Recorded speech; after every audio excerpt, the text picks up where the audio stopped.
Welcome, today's story is full of drama. Like and subscribe to stay updated. Let's get started. The darkness was absolute. Strangely, I wasn't afraid. A part of me thought I should be, but fear wouldn't come, and the absence of it felt odd. Where was I?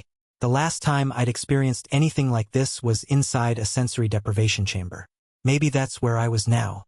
I tried to recall how I'd ended up here, but my mind was blank. The lack of memory brought a flicker of fear, but it was distant and faint, hardly worth noticing. The darkness itself was peculiar. I tried to move my eyes, and maybe I did, but the black void gave no sign. I tried to turn my head. Nothing. For all I knew, my head could have been spinning wildly, but the unchanging darkness betrayed no motion. The bizarre image of my head spinning on a turntable popped into my mind. Unbidden. At least it was something to picture. I waited. Maybe I slept, though I doubted it. How could I tell? The blackness was unrelenting. I tried the act of opening my eyes, but it made no difference. I was bored. To pass the time, I made another attempt to remember something about myself. Anything. Still, there was nothing. Frustrated, I gave up, only to be angered by my own resignation. What else could I do but try? Changing my approach, I wondered if, since I couldn't recall personal details, I could at least summon something basic, some foundation of thought. I reached for the simplest ideas, the basest principles. Gradually, an idea began to take shape, growing until it crystallized in my mind. I think, therefore I am. The realization brought relief, but also a strange recognition. The thought wasn't mine. I knew that much. But how did I know? Frustration rose again, and I let myself sink into it for a while. I think, therefore I am. What am I? Who am I? The questions multiplied, but I ignored them.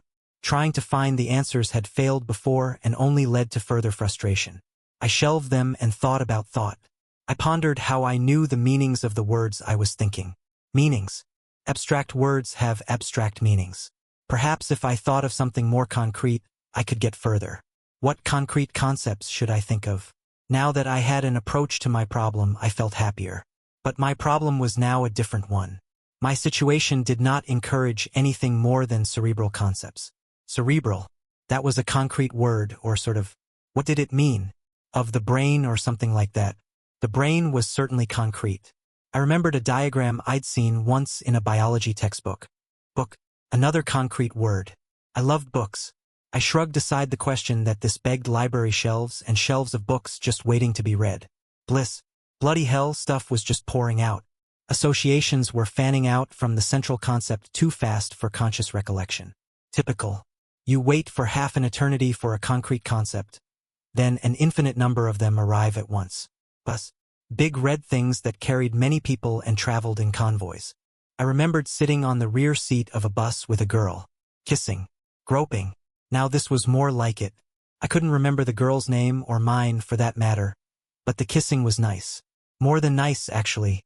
I drifted and let the memory play out. I could almost feel her tongue as the vision faded, and I was left with the memory of a memory.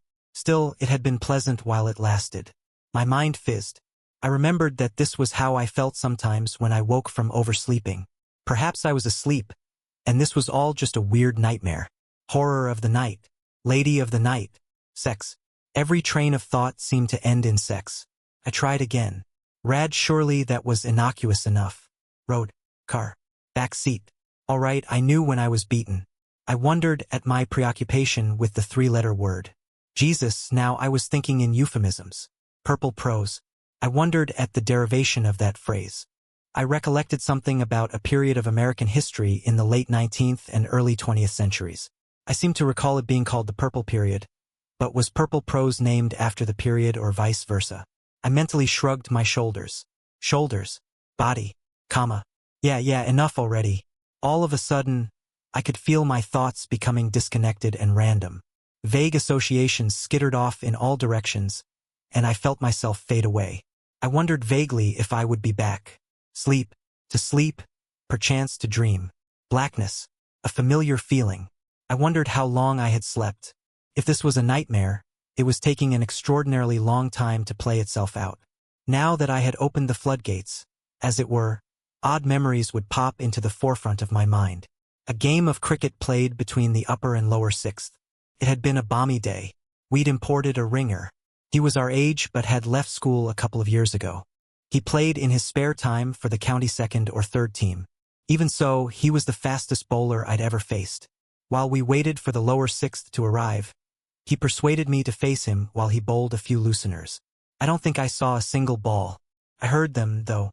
They fizzed. The air over the lines of stitching made a noise that I had never forgotten. I remembered a running catch with the ball coming from behind me, over my shoulder. I knew as I ran that I would catch it. The ball seemed magnetically attracted to my hands. The cheers of my team were wonderful. The vision of the game sat jewel-like in my mind, as was proper. The older team beat the younger team, and we all repaired to the pub across the road from the playing field. Underage drinking was tolerated there, even though the police station was less than 50 yards away. Actually, most of the upper sixth were 18 or over anyway. We reflected that now it was legal for us to drink. We spent less time in pubs than we had the year before. I remembered the feel of being held between soft arms. Oh, back on that track again. Since I'd failed to remember anything personal by directly trying to remember, I tried sidling up to some memories using the cricket match as a starting point. This approach was marginally more successful. Though I remembered nothing specific, I seemed to have the impression that, for most of the players, my presence was barely tolerated. The cheers when I made the catch were special because I rarely received such approbation. Unfortunately, I couldn't remember why. I waited some more. Blackness. Try as I might, I could discern no variation. Wherever I directed my attention, the uniformity of the blackness was absolute. It was almost as if I had no eyes. I became alarmed as I wondered if I was blind. Again, the strong emotion was distant, almost as if it were happening to someone else and not to me. While I was contemplating the thought of blindness, I noticed a difference in the blackness. There, in the corner of my view, was a change. A tiny, scintillating dot of light. I was entranced. For I don't know how long, all I could experience was a monotonous, monochromatic view, and now there was something different. I was afraid to concentrate on it in case it vanished, like so much of what I experienced here whenever I tried that. Eventually, I could resist the temptation no longer and focused directly on the point of light. To my relief, the light remained. Unfortunately, it soon became apparent that it was doing nothing interesting apart from simply existing. However, in my sensation-starved state, I was not complaining.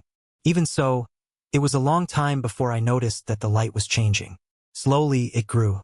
First, it was a point, then it became a line, and finally, as it approached, I could see it was like a string of pearls.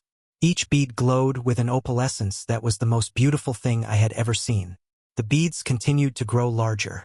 It occurred to me that maybe the beads were stationary and it was me that was moving. No sooner had this thought crossed my mind than I began to feel the sensation of falling. Like my fear earlier, it was muted and distant, but it was enough for me to reinterpret my current reality as a flight towards the beads. By now, they filled my whole field of view. They were not so much beads as bubbles. Inside the bubbles, I could see people. I yearned to join them, to have some contact with another person. By the time I thought to count the beads or bubbles, I was too close to see them all. I seemed to be headed for one somewhere in the middle. I was just starting to wonder about this when I slid through the surface of the bubble. The year was 1994. Emily was crying. Like this was something new. She was always crying when I was around. Of course, whenever I was around, she always seemed to get hurt, and her mother blamed me. Emily's crying became louder, and I looked down at her arm, where I was gripping it tightly. I let go and stared at the bruises starting to form. I'd really done it this time. Emily was inconsolable. She seemed to delight in getting me into trouble. I waited, resigned, for the inevitable. "What have you done to her this time, you wretched boy?" The strident tones of Emily's mother reached my ears at about the same time as I saw her face being pushed close to mine. Her expression was angry. She grabbed my ear and turned my head so she could point out the marks I had made on Emily's arm. I said nothing. There was no point, and anything I said would only prolong things. I was the villain of the piece. "Look at those bruises on her arm. What have you got to say for yourself, Daniel?" I stood mute. The evidence was damning and incontrovertible. I'd hurt her little angel. I remembered the sick horror I'd felt as I watched Emily walk without looking, straight into the path of the car. Time had seemed to slow, and I'd felt as if I was striding through molasses. The grip I'd taken had been tighter than I needed, but I could take no chances. I would only get one attempt to drag her backwards out of the way. The car had passed, missing Emily by inches. For a blessed few seconds, the silence had been absolute as the world seemed to hold its breath. For those fleeting moments, I'd entertained the idea that this time would be different. That this time, even if I did not receive approbation, at least I would not receive abuse. My hopes were dashed when Emily began to cry. I'd waited, wondering what would happen this time, debating silently on whether it was worth extending the torment by trying to defend myself. For a moment, I contemplated telling Emily's mother about pulling Emily out of the path of the car that had driven past, the driver oblivious as he chatted with his passenger. A fresh bout of crying from Emily distracted her, and I waited for the rest of the scene to play itself out. The flat of her hand, as it cracked across my face, was as shocking as it was unexpected, and I fell to the ground. My face burned with embarrassment at being knocked down in this way. Let that be a lesson to you. Stay away from my daughter. She turned away from me in disgust and carried her daughter away. I lay on the ground, my ears ringing from the noise of her hand on my cheek, my face burning with the humiliation of being so ignominiously dumped here. Like so much rubbish. Emily cried fresh tears. I wondered at this. She hadn't been slapped, had she? Why was she crying still? I heard her mother speaking comforting words, crooning to her daughter. She continued talking. She turned a glare at me, and her words became distinct and understandable. They were as much for my benefit as Emily's. Don't worry, darling. He won't hurt you anymore. Her sobs continued but grew quieter as her mother carried her away. She must have turned back towards me as the next phrase was obviously directed at me. Why don't you pick on someone your own size, you cowardly bully? Unjust as the accusation was, my ears still burned with the shame of being labeled a coward. I felt tears starting to leak from my eyes. This was all so unfair. Why didn't you say something? I looked up to see Charlotte holding out her hand to me. I took it and allowed her to pull me to my feet. I wiped the tears from my eyes, angry that I was crying in front of Charlotte. She wouldn't have believed me. She never does. I don't understand it. She hates me and I don't know why. I'd have backed you up. I didn't know you were there. She always turns up when the danger is long gone, and all she sees is her little angel crying her eyes out and me nearby. I'd swear sometimes that Emily cries on purpose. Oh, Daniel, it's not fair. I found myself enveloped in a hug. Charlotte, at 16, was older than me by 2 years. Even so, she was the youngest of 4 siblings, and she'd adopted me as the younger brother she never had. Emily, the little brat, was 3 years younger still. We were all next-door neighbors, in and out of each other's houses, though relations between my mother and Emily's were getting a little strained. Charlotte pulled back from me. You said she never does, and she always turns up. What did you mean? You didn't think this was the first time this has happened to you. How often do you save someone from almost certain death? I thought for a while, counting. Today? I'd say 5 times. 5! The first time was when I stopped her pushchair from running down Maplewood Lane. She'd been left outside Gregor's butcher. Then this dog ran past and knocked the pushchair. The brake slipped, and off she went. I grabbed the pushchair as it went by. Of course, by this time, Emily was bawling her head off and I got accused of trying to kidnap her or something. No one else saw anything and I got shouted at. I must have been just 7 at the time. I stopped to think. Next was when someone pushed a shopping trolley down Maplewood Lane. I caught hold of it before it hit her. Of course, I couldn't stop it completely, so she got bruised a little. So, she cries, and her mom turns up to see me holding the trolley that has just run into her little angel. And she puts 2 and 2 together and gives me grief. Didn't anyone else see? They may have, but you know how loud her mom is. I suppose it came from being a single mom and having to do everything for herself. They probably reckoned that they didn't see what they thought they did. Charlotte laughed at this. That's 3. What happened next? When I was 9, about a year and a half later, she fell off the climbing frame. I saw her start to fall and managed to get underneath her somehow. Her head hit my nose and broke it, and I split my head open on the concrete. Our little angel decided that her head hurt where she'd hit mine and ran off crying to Mommy. This time I managed to get away without being noticed. I'd had blood streaming from the back of my head, and my nose hurt and was bleeding too. Mom had rushed me to St. Andrews, where an unsympathetic nurse had straightened the fractured cartilage of my nose with little ceremony and much pain on my part. So that's how your nose got broken. We all thought you'd been beaten up. I didn't see the point in telling everyone what really happened. It seemed easier to let you all make your own stories up. Anyway, a week later, that kid from out of town fell and fractured his skull. They pulled the climbing frame down after that. And number 5. I was starting to see a pattern. I'd never listed all these incidents one after the other before. That was last year. She got caught in some weeds when we were all swimming in the river. If she hadn't panicked, she could probably have gotten out by herself. Anyway, I dived down and managed to get her untangled, but by then she was hysterical and her mother sees me with her little girl, who's crying like she's being murdered, and jumps to the wrong conclusion again. I didn't wait for the repercussions. I just swam off. So that's what the fuss was all about. You never said. She interrupted herself. But then you wouldn't, would you? What's that thing my dad always said about good deeds? No good deed ever goes unpunished. Yeah, that's the one. I never understood what that was all about before. I don't think it has anything to do with what's happening to you. Charlotte grabbed me again and hugged me. I'd had a crush on her for ages. And this was just heaven. The hug finished far too soon for my tastes.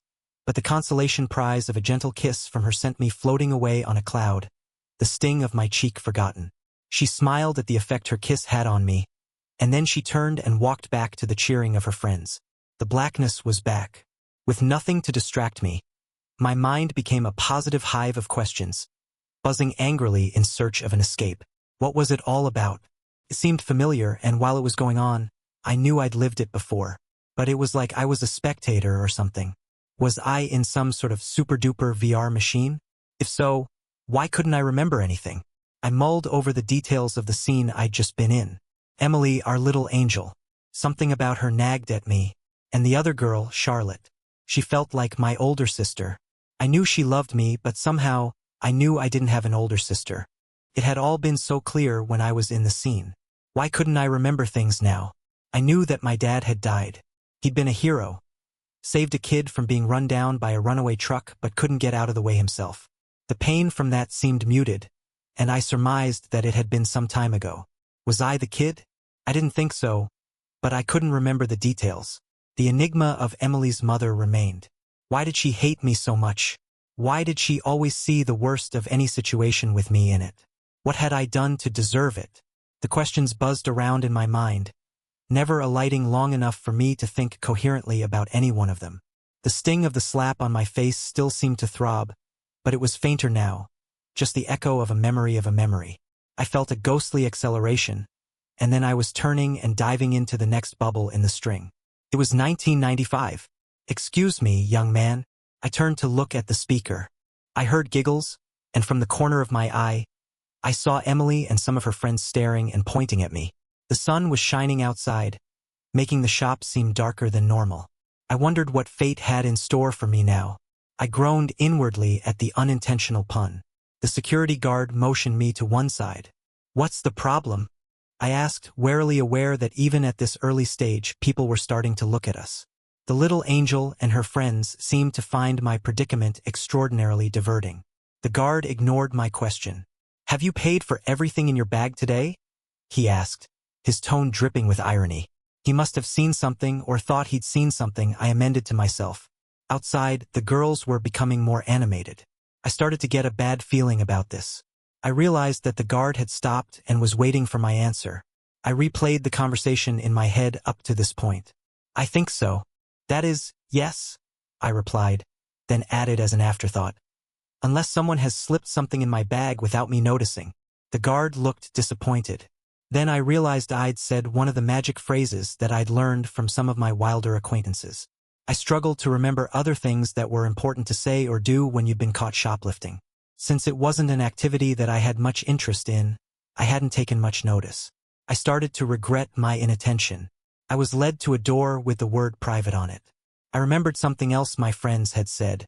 I stopped walking toward the door. "Excuse me, you didn't answer my question." The guard looked disgruntled. "What's the problem?" I reiterated.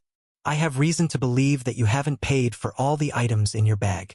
"There," he said it. "I want to see the manager. That's where I'm taking you." "No, I want to see the manager out here." "Stop messing about and get in there." "I don't have to do that. Get the manager, please." "I told you, that's where I'm taking you." The guard was beginning to lose his temper, and I was becoming uncertain. It was too late now, though. Angry as he was, I trusted him less than I did at the start of all this, if that were possible. Could you have negative trust? I wondered. I don't want to, and you can't make me. Besides, my mother told me never to go off with strangers. I sounded like a petulant little boy. The guard, predictably, was less than pleased. Why, you little... The guard raised his hand to me and then seemed to remember where we were. He lowered his arm. By now, we had started to gather a small crowd. Eventually, he spoke into his radio. The kid wants the manager out here. There was a crackle of static in reply. There are too many people for that. The longer we mess about, the bigger the crowd. The radio crackled unintelligibly again. He turned to me. The manager will be here in a minute, he said, then muttered under his breath. For all the good it will do you. About a minute or so later, a man in his 30s wearing an ill-fitting suit came out from the door marked private. He looked impatient and walked quickly and purposefully toward us, his expression set in a frown. He stopped in front of me and spoke in a hectoring tone that was calculated to browbeat me into submission. All right, kid. Let's have a look in your bag. I pulled the bag out of reach. No way was I letting him look in there. My acquaintances were adamant on that point. Are you a policeman? What's that got to do with anything? The man looked nonplussed. Are you a policeman? No, of course not. Give me that bag. He made a grab for the bag, but I was too quick for him again. Desperation lent my reflexes the extra edge I needed to keep the bag out of his grasp. Someone in the still-gathering crowd giggled. The manager, who hadn't started out in the best of moods, got crosser still. Surprisingly, the angrier he got, the easier it became for me to act coolly. You haven't got a right to search me unless you're a policeman. Want me to tell the police that you searched me in front of all these witnesses? The manager looked around at the crowd, which had grown appreciably larger since voices had been raised. My heart was thumping, and I was sweating buckets. I just hoped that I could bluster it out. Aren't you going to call the cops, mister? A voice from the crowd jeered at him. Just as the unknown voice spoke, the crowd parted, and a policeman and a policewoman walked toward me. I sighed in relief. Perhaps I could get out of this unscathed after all. The manager looked at me strangely. Shoplifters weren't supposed to welcome the presence of the police. He started to look less sure of himself. All right, what seems to be the problem? The policeman spoke to me in a fatherly sort of way while his partner, a woman, shooed the assembled shoppers on their way. I decided to get my version of events on record first. This man, I pointed at the guard, stopped me before I could leave the store and tried to get me to follow him through that door. I pointed at the door in front of which we were standing. I didn't like the idea of being in private with him, so I stopped here and made him call the manager. I left out the threatening behavior, though. I stared at the guard to make sure he understood this might only be a temporary state of affairs. When this bloke came, I pointed at the manager this time. He tried to search me, and I was refusing to let him, and then you came. I wound down suddenly. I felt very tired. The manager and the policeman turned to stare at the guard, who shifted uncomfortably under their scrutiny. The policeman spoke first. Is this true? Did you speak to him and stop him from leaving the shop? Yeah, but he was going to leave. Why else would he walk to the door? Why should I have to chase him all the way down the high street? Because you're lazy. If he hasn't left the shop, he hasn't stolen anything yet. The manager almost shouted at the man. He turned away in disgust and opened the door, jerking his head at the hapless guard, who shambled reluctantly ahead of him through the doorway. Are we to understand that you don't wish to press this matter any further, sir? The fatherly policeman was polite to the point of rudeness. The manager scowled at the policeman and stalked after his subordinate, ignoring the question. The door cut off the sound of him screaming imprecations at the guard as it closed. I turned to move away, and suddenly the world seemed to turn gray and colorless. Are you all right, son? I shook my head and sat heavily on the floor. Feel faint, I muttered. I stuck my head between my legs and waited while the shop and all its fittings seemed to swirl about me. I started to feel very sick. Daniel! The sound of Charlotte's voice cut through the rushing sound that was almost all I could hear, and the next thing I knew, I was being held by a pair of comforting arms. My faintness receded. No way was I going to lose consciousness and miss the chance of feeling her hugging me. It's all right, officer. He lives next door to me. I'll see that he gets home. I said nothing and relaxed in the circle of her embrace. Sometimes these situations did have their compensations after all. You do that, Mississippi. He had a very lucky escape. The policeman spoke with heavy irony. If that guard hadn't been so impatient, we'd be deep in social workers' roundabout now. With a fatherly pat on my shoulder, the two of them sauntered out of the shop. I looked in my bag. I still had no idea what the little horrors had put in there. Lingerie. No wonder they looked so thrilled with themselves, imagining my embarrassment when this lot came into view. I pulled it from my bag and threw it vaguely in the direction of a clothes stand. Someone would pick it up eventually, and I couldn't bring myself to care all that much one way or another. Anyway, when I see them, I'll say nothing. What's the point? You might want to talk to your friends in there hearing about how some kids played this sort of trick on someone, and they all got caught as they were seen on CCTV, and the police just assumed they were all one gang. Charlotte laughed at that. They'll be bricking it by the time I finish with them. She turned to me. How did you know all that stuff? She waved vaguely at the door marked private. It was just something I remembered hearing. Come on, let's get out of here. As we walked out of the shop, Charlotte laughed. You saved her again, you know? What are you talking about? The little angel could have had a police record if you'd simply rolled over.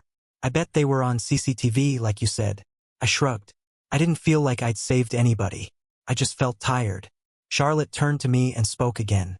I don't care what you say. I'm putting it in my journal. What journal? The one that I'm keeping. I want to be a reporter one day, so I'm practicing. I write a journal every day, then I read it a year later. I reckon if I can make a boring day sound interesting a year later, then I must be doing something right.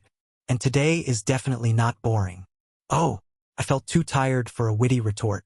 She pushed open the swing door in preference to the revolving one, and I breathed a sigh of relief. The gaggle of girls broke up as we approached them. I said nothing, and Emily stared at me as we passed. At least, I reflected, if this was one of those times, Emily wasn't crying. The blackness had returned once more. Was it my imagination, or was it not quite so Stygian? I reflected on the scene I had just been part of. Charlotte and Emily were common factors. If this was VR, it was the most detailed VR I'd ever heard of. And how the hell did they manage to capture people's thoughts?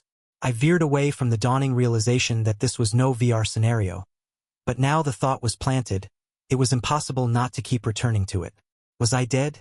I didn't feel dead. That seemed hilarious. What was death supposed to feel like?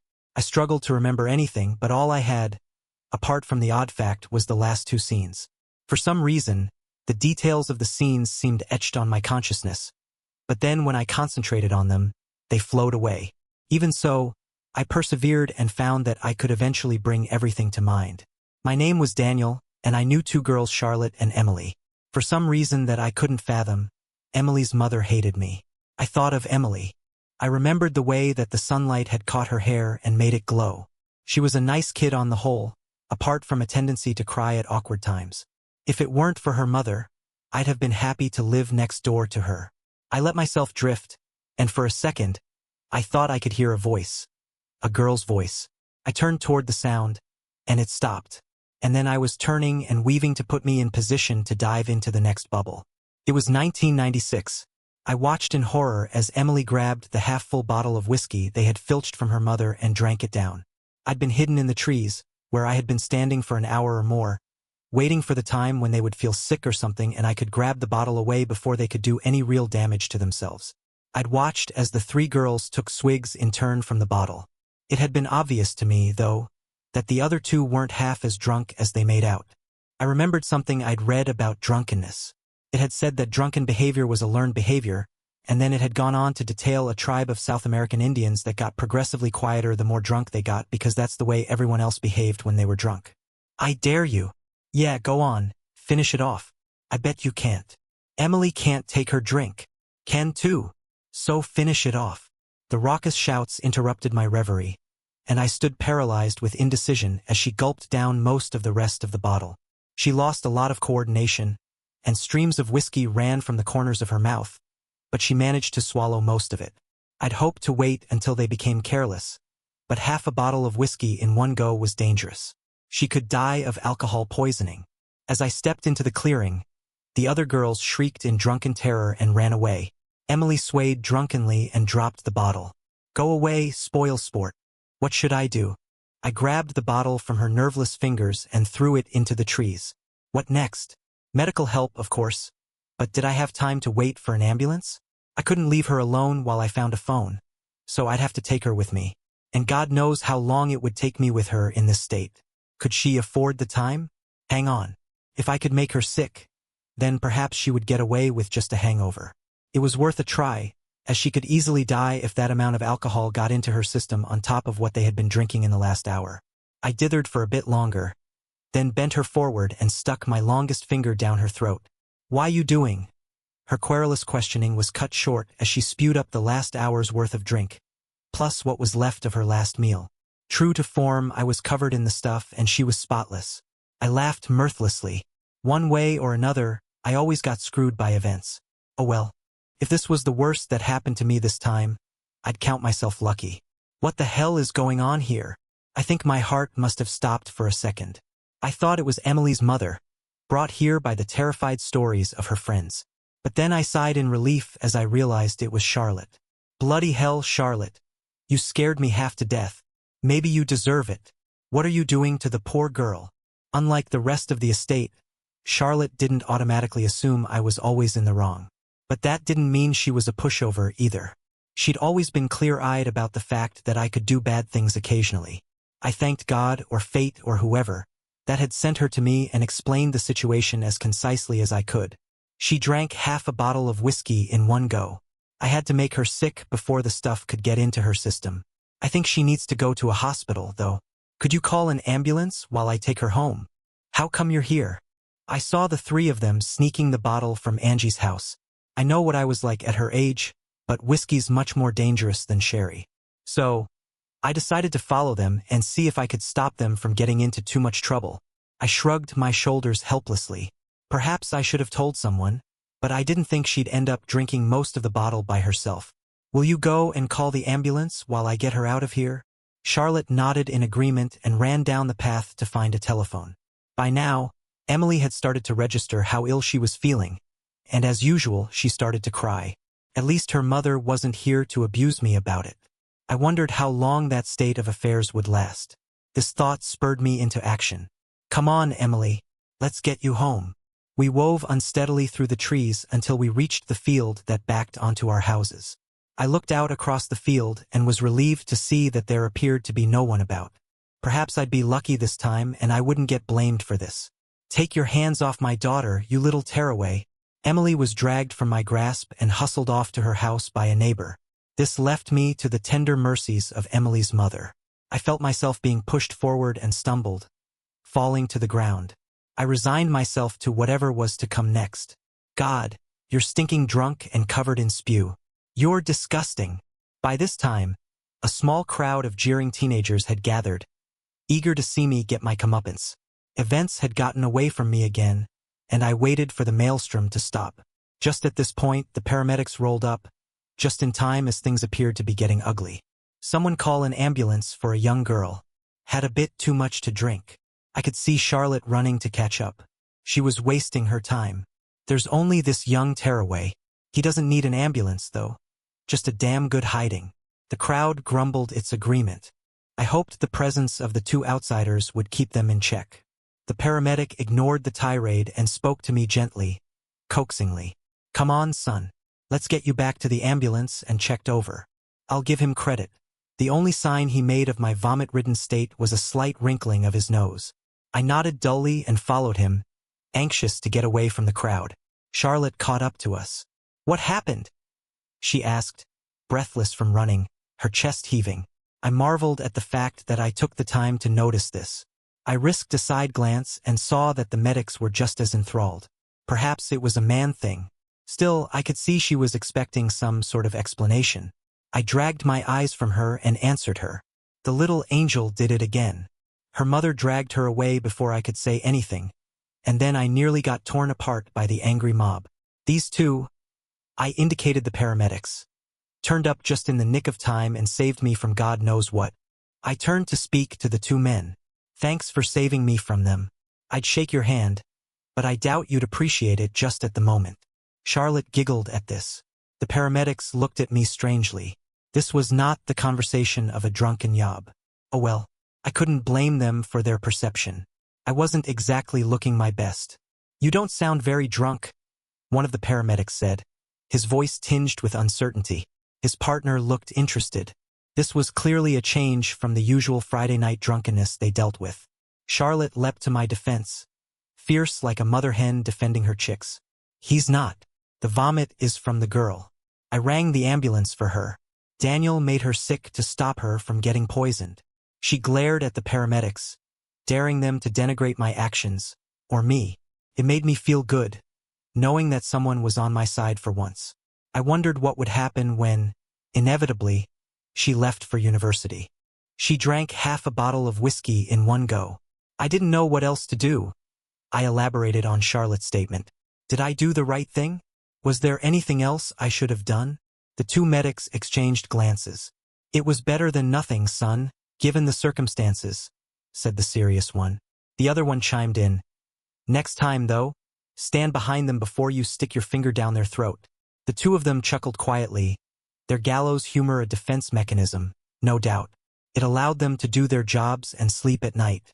Will she be all right? I asked.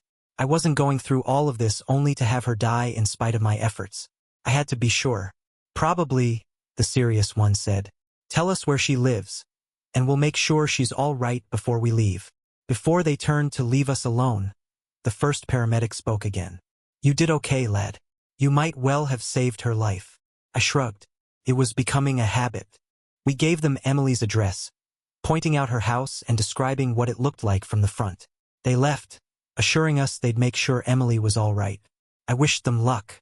Cerberus had nothing on Emily's mother. When they'd gone, Charlotte held her nose and spoke.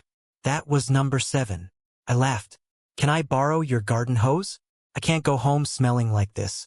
By now, Emily's mother will have poisoned the water with my mom. I'd be lucky not to receive a visit from the police. I sighed. Come on, you hero. Let's get you washed off before you have to face the music.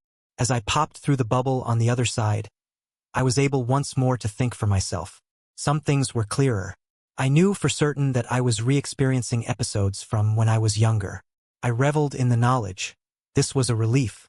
But being a passenger as my younger self experienced things was no fun. In all the stories that I'd read about this sort of thing, the experience was mitigated by the ability to make a difference. I remembered something that had caught my attention as I'd entered the clearing. Emily had seemed to be limned in a faint glow, like a picture I'd seen once that purported to be a photograph of someone's aura.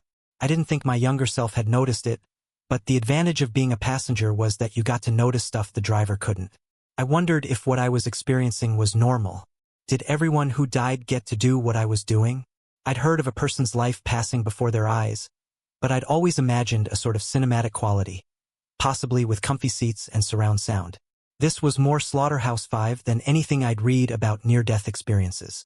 Perhaps everyone experienced the same events, but the memory was filtered by the mind attempting to fit something strange into a familiar mold. What did that say about me, I wondered? That Slaughterhouse-Five was more familiar than a cinema. At least everyone was consistent about the bright light. I would know what to do when the bright light appeared. I realized, with something approaching surprise, that I'd pretty much come to terms with the idea that I was dead or dying. I wondered what the afterlife was like. I was still unsure as to the purpose of this revisiting, but anything was better than this unrelenting blackness. Of course, if I was going to relive my life, why couldn't I relive the fun bits? My first kiss. The first time I made out with a girl. My first time. You know what I mean? I was stumped. I couldn't remember any of those things. Was I still a virgin? I didn't feel like I was, even though I couldn't remember specifics. The velvety feel of her. Here I was in purgatory or wherever this was, and I was having wet dreams. If I was dead, and this was Judgment Day, perhaps I shouldn't be trying to remember my erotic exploits. Oh well, if we weren't meant to have sex, why did God make it feel so good? I was sure she had better things to worry about. And another thing, why was God always a man? God was definitely a woman. I mean, women got the better deal as far as sex goes. I paused mid-rant, though rant felt like an odd word for it. The journey to the next bubble had been dragging on for some reason, but now the darkness ahead began to give way to the flickering, opalescent shimmer of the next bubble in the chain. I picked up speed, racing toward it. It was 1997. The shouting and whistling from the builders was an almost constant backdrop to the journey to and from school. Most of the girls who were the targets of their comments professed to be upset by it, but I noticed as the days went on that girls who received the least notice one day were dressed far more provocatively the next.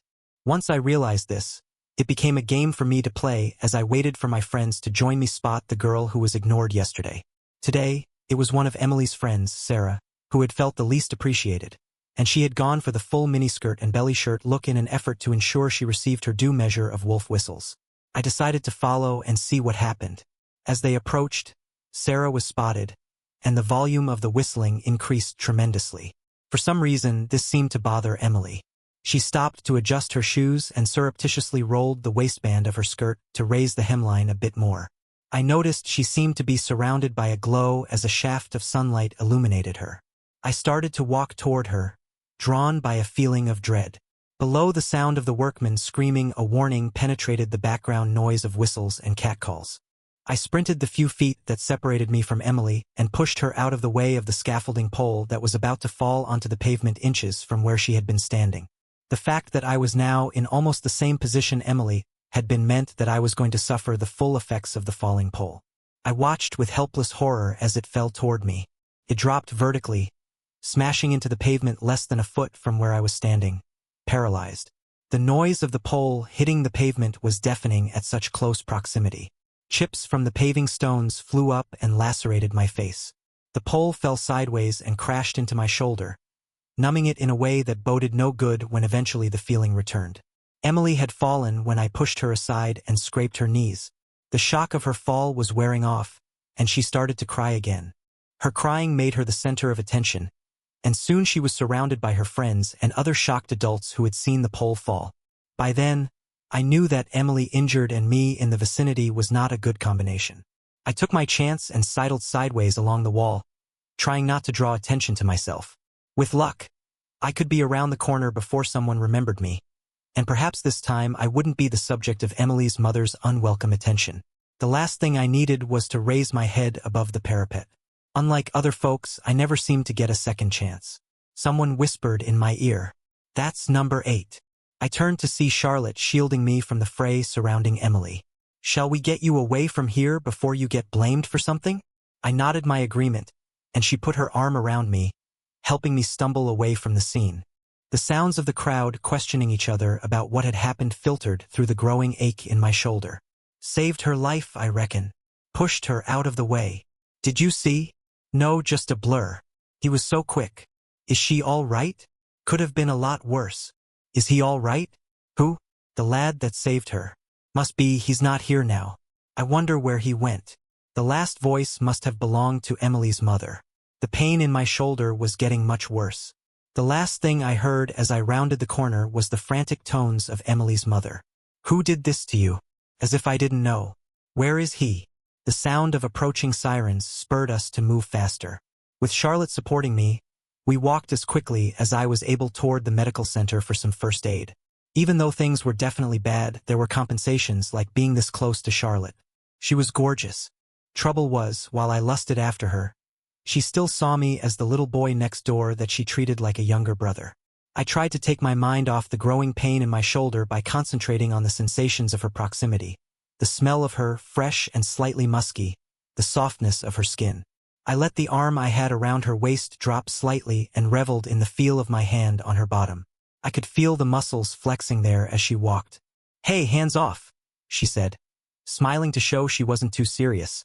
"Not too injured to cop a feel, eh?" I blushed and said nothing, but she didn't move my hand. By now, we'd reached the medical center, and since it was early, we were seen straight away. By unspoken consent, we told a story of me falling off a wall onto my shoulder. I explained the cuts on my face by suggesting there was some broken glass on the ground. The nurse who was strapping my shoulder didn't quite believe me, but in the end, it didn't matter. However I'd received my injuries, the treatment was the same. We left the center walking slowly, the streets quiet now that the school rush was over. Had I not been so hurt, I probably could have sneaked in over the fence, but I knew I was in no fit state to do so. I convinced Charlotte that I would be all right and made her leave me. I felt bad enough as it was. Getting her into trouble would just make me feel worse, and trouble was inevitable. I sighed and began to walk through the front door of the school. This wasn't allowed for pupils of my age, but then I was in trouble already, and this wouldn't add much to the inevitable tirade. Things were certainly going downhill. Before, I'd been merely verbally harassed as a result of one of these incidents, apart from the slap, but this time I'd been hurt quite badly. My shoulder ached with the remembered pain of the pole landing on it. This was definitely no fun. Being in Charlotte's arms was some consolation, however. Not that my younger self was in any position to appreciate it. Perhaps being a passenger wasn't so bad after all. I luxuriated in the feel of her soft touch. I was struck by the realization that when Emily had bent down to fiddle with her shoes, a stray shaft of sunlight had illuminated her. She'd appeared to glow. I remembered that I'd noticed it the first time through too. I decided that I'd had enough of these bubbles. Wasn't I ever going to get some happiness in these replays? In the stories I'd read, the protagonists got to indulge in the highlights of their life, their enthusiasm bolstered by adult technique and insight. All I ever seemed to get was the vicarious thrill of Charlotte's firm yet gentle care. I berated myself for these thoughts. Pissing off the Almighty was not the way to go. Then again, screw it. I'd read Dante's Inferno and the modern update of it. Even though my memories of the details of Hell's geography were a bit hazy, I knew the topography. If I ended up in Hell, I was pretty sure I could navigate my way out of it. I'd have all eternity, anyway. A memory of the final cantos filtered through to my consciousness, and I laughed silently. When hell freezes over is a common expression, but according to Dante, the center of hell is a frozen plain. Since hell freezing over was supposed to be an uncommon occurrence, then maybe me getting to relive some other, more personally satisfying experiences was more likely now that I was conscious of the fact that hell was already frozen. Then again, what if Dante was wrong? As this mishmash of connected yet random thoughts whirled through my mind, I realized that many of them were bolstered by remembered facts I previously doubted I'd have been able to recall. Perhaps the shock of whatever had happened to me, the thing that had put me in this place, was wearing off. Even in my thoughts, I shied away from the bald idea of my death. Anxious to derail this morbid train of thought, I consciously switched to thinking of my past experiences. I was frustrated. I wanted to relive some moments of happiness. Perhaps if I prayed, since I was praying for something indulgent, should I pray to God or someone else? I remembered something I'd read somewhere, possibly in Heinlein, where characters were debating the merits of praying to different deities. One had suggested praying to the adversary, arguing that since God was inherently good, you were already okay with him. It was the other guy you needed to appease. Maybe that wasn't such a bad idea. But I had no more time to gather my thoughts. The next bubble was upon me. It was 1998. I could hear raised voices jeering and taunting even before I turned the corner. I knew without looking that the gang of bullies who hung around these parts had found themselves a victim. I wondered who it was this time. The sound of someone screaming in pain made me break into a run. I sprinted toward the gang, determined not to pass by on the other side like I had done so often before. The group surrounded Emily. She was being pushed randomly from person to person. Occasionally, one of the girls in the gang would yank on her hair. She was crying and holding her arm to her side. It looked terribly bruised, and her nose was bleeding. I couldn't blame her for crying this time. I shouldered my way into the circle, and she huddled herself into my chest. The very unexpectedness of my actions kept me safe from immediate retribution by the gang. Capitalizing on this, I decided I could try to bluff my way out of this, or at least delay things until someone else came past and either intervened or called for help. At the very least, I could probably expect Emily's mother to appear. She usually did. She seemed to have an unerring instinct for when Emily and I were together.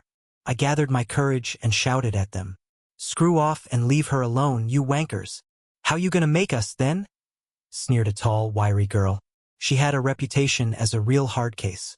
But then, so had I, and I knew how little such reputations actually meant. Still, there were 7 or 8 of them, and I resigned myself to a beating of some sort. I just hoped Emily would have the presence of mind to run when I told her to. Why should I? The girl's sneer deepened, her voice dripping with scorn. I didn't answer. I just stared at her, trying to look calm despite the adrenaline coursing through me. Silence stretched, thick and heavy, as she weighed her options. The gang's mood was ugly. Their last victim had been hospitalized. Everyone knew who was responsible, but proving it was another matter. I waited silently, not wanting to give them any excuse to start. "Let's do him," muttered a boy with a bad case of acne. His words sent a ripple of agreement through the gang. The tall girl still looked uncertain. I wasn't sure how long this strange tableau would have lasted, but I never got the chance to find out. A familiar cry of outrage reached my ears. "Leave her alone!" Emily's mother stormed into the scene, her expression livid as she pulled Emily from my arms. "What big heroes you all are!" she sneered, glaring at the gang. "It only takes 9 of you to make a little girl cry." For a moment I felt relief.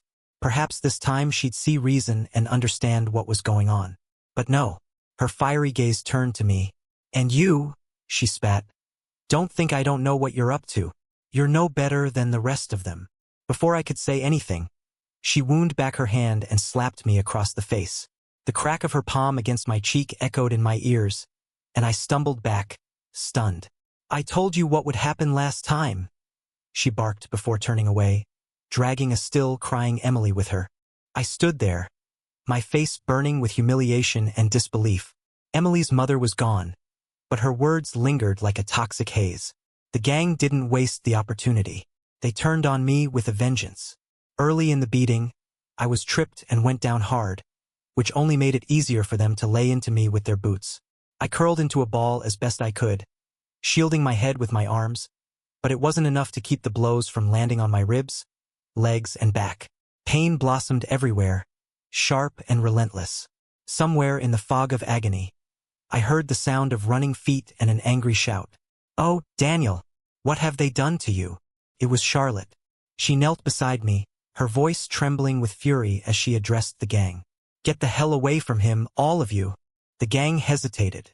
The sight of Charlotte, older, taller, and unyielding, was enough to make them scatter, muttering curses as they disappeared down the street. Charlotte leaned over me, her face pale with worry. "Daniel, can you hear me? Are you okay?" I tried to answer, but all that came out was a pained groan. My body throbbed, every movement a fresh assault on my battered ribs. "Help's on the way," she said, her voice softening as she brushed my hair back from my face. "I'm here now. You're going to be okay." I wanted to tell her how grateful I was, but I couldn't find the words. All I could do was close my eyes and cling to the sound of her voice as the world started to blur around the edges. The sound of approaching sirens cut through the haze of pain, growing louder until the flashing red and blue lights bathed the street in rhythmic pulses. Charlotte stayed by my side, her presence a lifeline in the swirling fog of pain and humiliation. I heard the paramedics before I saw them, their calm, practiced voices cutting through the chaos. "Let's take a look at him. You're safe now, son," one of them said gently as he knelt beside me. Charlotte explained what had happened, her voice trembling with anger and worry as she recounted the gang's attack. The paramedic listened, nodding as he examined me, his hands careful and methodical. I winced as he pressed lightly on my ribs, the pain sharp and immediate. "Looks like you've got a couple of cracked ribs, maybe more," he said. "We'll need to get you to the hospital to check for internal injuries." "Is he going to be okay?" Charlotte's voice was thick with emotion as she hovered nearby. The paramedic offered a reassuring smile. "He'll be fine. These injuries are painful, but they're not life-threatening as far as we can tell. We'll take good care of him." With their help, I was lifted onto a stretcher. Every movement sent fresh waves of pain rippling through me, but I bit my lip and stayed silent, determined not to make a scene. As they secured me, I caught sight of Charlotte's face, pale and drawn, her eyes brimming with unshed tears. "Thank you," I croaked, my voice hoarse from the effort. She managed a faint smile. "Don't thank me yet. I'm just glad I got here in time." The paramedics loaded me into the ambulance, and Charlotte climbed in after them, refusing to leave my side despite their protests. "I'm coming with him," she said firmly, her tone brooking no argument. They relented, and as the doors closed behind us, I felt a small measure of relief knowing she was there. The ride to the hospital was a blur of flashing lights and muted conversation. I drifted in and out of awareness, the pain and exhaustion pulling me under. Charlotte's hand found mine, her grip warm and steady, grounding me in the chaos. I held on tightly, grateful for her presence in a way I couldn't yet put into words. When we arrived at the hospital, I was wheeled into the emergency department. A team of doctors and nurses descended on me, their movements efficient as they assessed my injuries. Charlotte stood just outside the flurry of activity, her eyes never leaving me. "Charlotte?" I murmured, my voice barely audible over the noise. She stepped closer, leaning down so she could hear me. "I'm here. Don't leave," I managed to say before the pull of exhaustion became too much, and I let myself slip into the blackness once more. When I woke, the world was blurry and muted, my body a dull throb of pain. It took a moment for my mind to piece together where I was a hospital room, the antiseptic smell sharp in the air. I turned my head slowly, wincing as my ribs protested. Sitting in a chair by the window, her face lit by the pale glow of the streetlights outside, was Charlotte. "You're awake," she said softly, her voice carrying a mix of relief and exhaustion. "Barely," I croaked, my throat dry. "How long?" "A few hours," she said, moving closer. "They've been in to check on you a couple of times. Said you'd be fine once you got some rest." Her words were meant to reassure, but the memory of the beating I'd taken made my chest tighten. "Emily?" I asked, my voice strained. Charlotte's expression softened. "She's okay. Bumps and bruises, but nothing serious. She's home now. Her mother is, well, let's just say she's being her usual self." I closed my eyes and sighed. The relief of knowing Emily was safe tempered by the familiar frustration of her mother's hostility. "What did she say this time?" Charlotte hesitated. "The usual nonsense. Blaming you for everything. But I told her off this time. Told her she should be thanking you for saving Emily, not vilifying you." I opened my eyes, surprised. "You did that?" Her lips quirked into a wry smile. "I'm not letting her keep spewing that garbage about you. Someone has to stand up for you." A lump formed in my throat at her words, and I struggled to find a way to express my gratitude. "Thank you," I managed to say, my voice barely above a whisper. She reached out and placed her hand over mine. "You don't have to thank me. I just hate seeing you take the blame for doing the right thing. You deserve better." The sincerity in her voice warmed something inside me, a flicker of hope that I hadn't felt in a long time. For years, it had felt like the world was against me, every good deed twisted into something sinister by people who didn't want to see the truth. But here was Charlotte, steadfast and unyielding, refusing to let me face it alone. We sat in silence for a while, the weight of the day pressing down on both of us. My eyelids grew heavy, the exhaustion catching up with me once more. Before sleep claimed me, I murmured, "I don't know what I'd do without you." Her voice was soft and steady, the last thing I heard before slipping into the blackness again. "You'll never have to find out." The next time I woke, the room was filled with the soft hum of hospital equipment. Morning light streamed through the window, casting a golden glow across the room.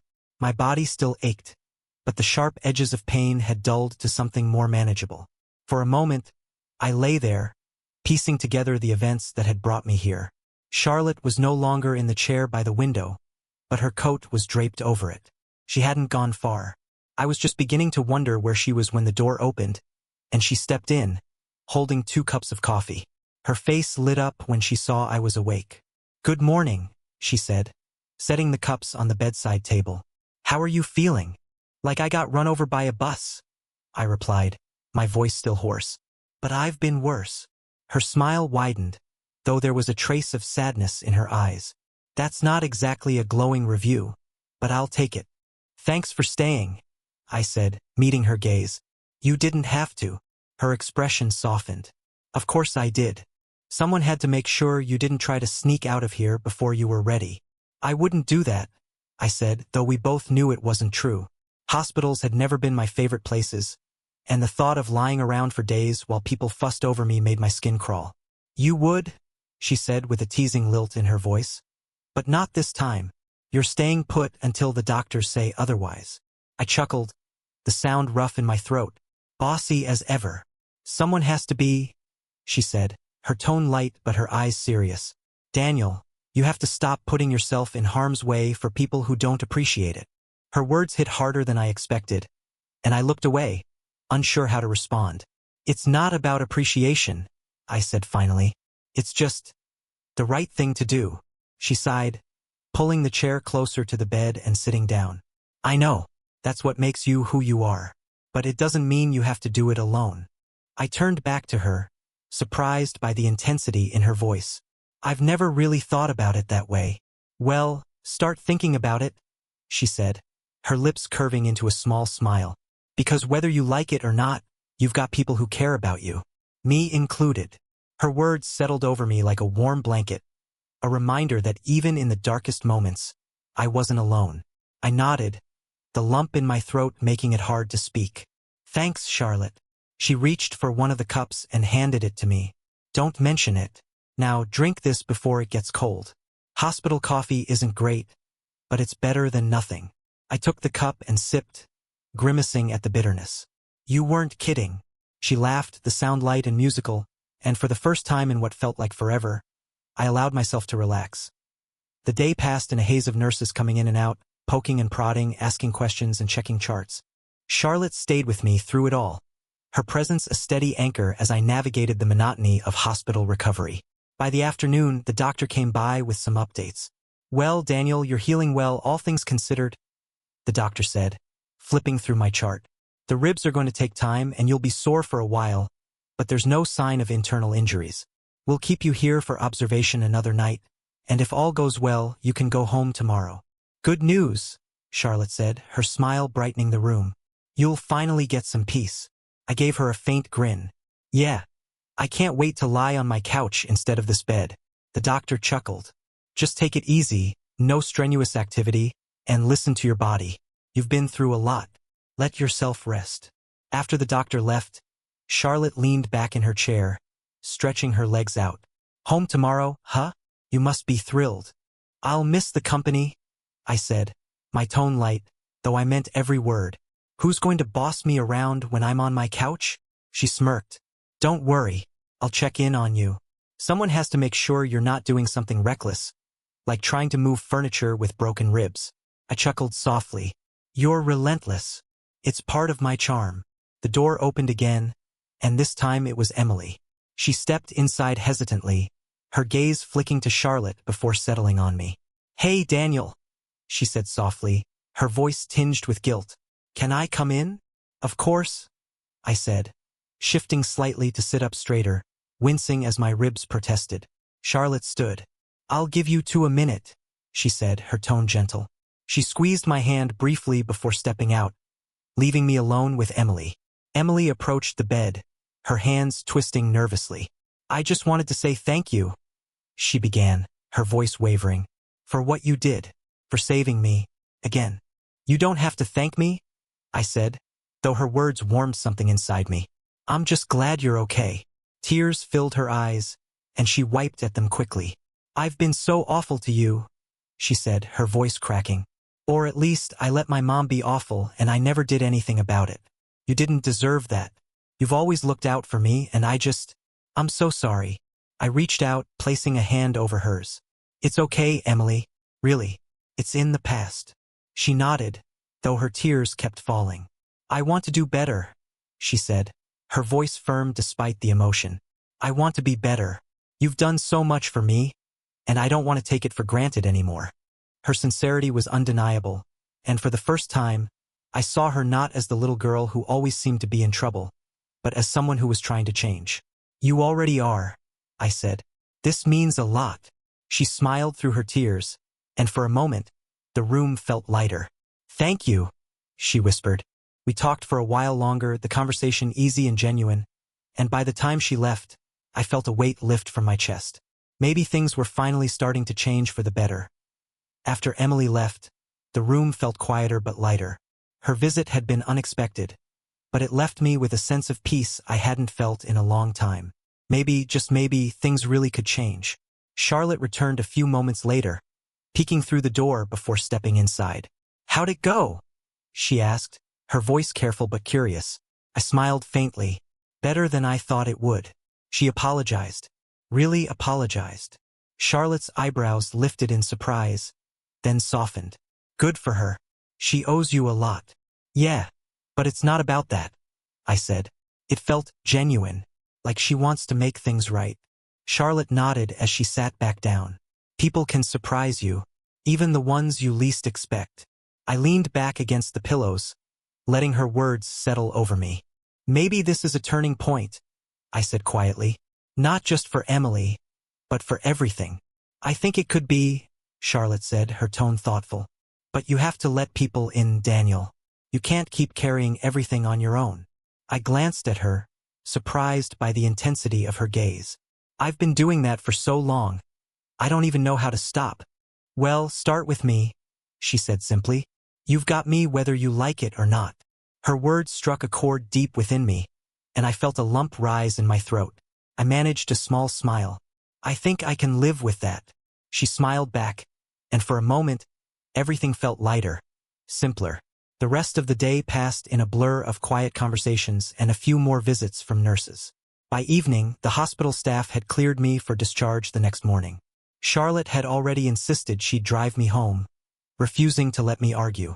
As the sun set and the room darkened, Charlotte stayed by my side, her presence as steady as ever. We talked about everything and nothing, the kind of easy conversation that felt like slipping into an old, well-worn rhythm. Eventually, the exhaustion caught up with me again, and I drifted off to sleep, comforted by the sound of her voice. The next morning came quickly. True to her word, Charlotte was there to take me home. The hospital staff wheeled me out to the entrance, and Charlotte helped me into her car, her movements careful as she avoided jostling my injured ribs. "Home sweet home," she said with a grin as we pulled up in front of my apartment building. I smirked. Never thought I'd be so happy to see this place. She helped me inside, fussing over me as I settled onto the couch. "Okay, you're all set," she said, placing a bottle of water and a stack of pillows within reach. "If you need anything, you call me." "Yes, ma'am," I teased, though I felt a wave of gratitude for her care. She smiled, her hand lingering on my shoulder for a moment. "I mean it, Daniel. You're not alone in this." "I know," I said, meeting her gaze. "Thanks to you." For a moment, we just looked at each other, a quiet understanding passing between us. Then she nodded and grabbed her bag. "I'll check in on you later. Rest. Okay?" "Okay," I said, watching her leave. The door closed behind her, and the apartment fell into silence. As I lay back against the cushions, a small smile tugged at my lips. For the first time in a long time, I felt like I wasn't carrying the weight of the world alone. And that, I realized, was everything. The days that followed felt like the beginning of something new. My body ached, but my spirit was lighter than it had been in years.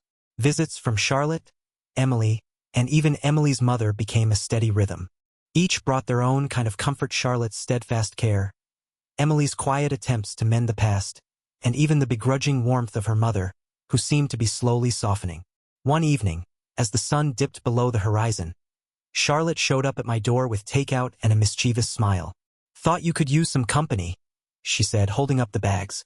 "I thought you'd never ask," I replied, stepping aside to let her in.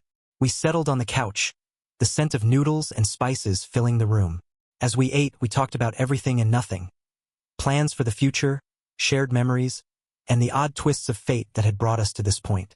For the first time in what felt like forever, I allowed myself to envision a future that didn't feel like a constant uphill battle. After dinner, as the dishes sat forgotten on the coffee table, Charlotte leaned back with a thoughtful expression. "You know," she began, "you've spent so much time saving everyone else. Maybe it's time to let someone save you." I looked at her, the sincerity in her eyes stealing the breath from my lungs. "Charlotte, She cut me off with a small smile. "You don't have to say anything. Just think about it." I nodded, the words I wanted to say tangling in my throat. Instead, I reached for her hand, squeezing it gently. She squeezed back, her smile widening. The months passed in a blur of healing and rebuilding. Emily continued to surprise me with her determination to change, showing up unannounced with coffee or a book she thought I'd like. Her mother, too, seemed to be working through her own guilt, her sharp edges softening into something closer to gratitude. Charlotte remained my constant, her presence a steady reminder that I didn't have to face the world alone. Slowly but surely, the weight I'd carried for so long began to lift. One day, as we sat together on the park bench where it all began, I turned to her with a question that had been on my mind for weeks. "Why do you stay, Charlotte? After everything, why haven't you given up on me?" She looked at me, her eyes soft but unwavering. "Because you're worth it," she said simply. "Because you've spent your whole life fighting for everyone else, and someone needs to fight for you." Her words hit me like a tidal wave, washing away the doubts and fears that had clung to me for so long. "I don't know what I did to deserve you," I said, my voice thick with emotion. "You were you," she replied, leaning her head against my shoulder. "And that's enough." In the years that followed, life slowly returned to something resembling normal. Emily went on to pursue her dreams, her newfound strength a testament to the changes she'd fought so hard to make. Her mother, though still prickly at times, had become an unexpected ally, her gratitude for the second chances I'd given Emily evident in the small, quiet ways she reached out. Charlotte and I built something together, a life filled with laughter, love, and the kind of peace I'd never dared to hope for. Through her, I learned that I didn't have to carry the weight of the world alone, that it was okay to let someone else in. And though the scars of the past would always remain, they no longer defined me. They were simply part of the story, a story of survival, of redemption, and of the quiet strength it took to let go of the pain and embrace the light. As we sat together on that same park bench years later, watching the sun dip below the horizon, I realized that, for the first time in my life, I was truly content. Charlotte's hand in mine, her head resting on my shoulder, I felt the weight of the world lift for good. "I think we made it," I said softly. She smiled, her gaze fixed on the golden light spilling across the horizon. "Yeah," she said, her voice full of quiet certainty. "I think we did." And in that moment, with the warmth of the setting sun on my face and the steady beat of her heart against my side, I knew that no matter what came next, I wasn't alone. And that made all the difference.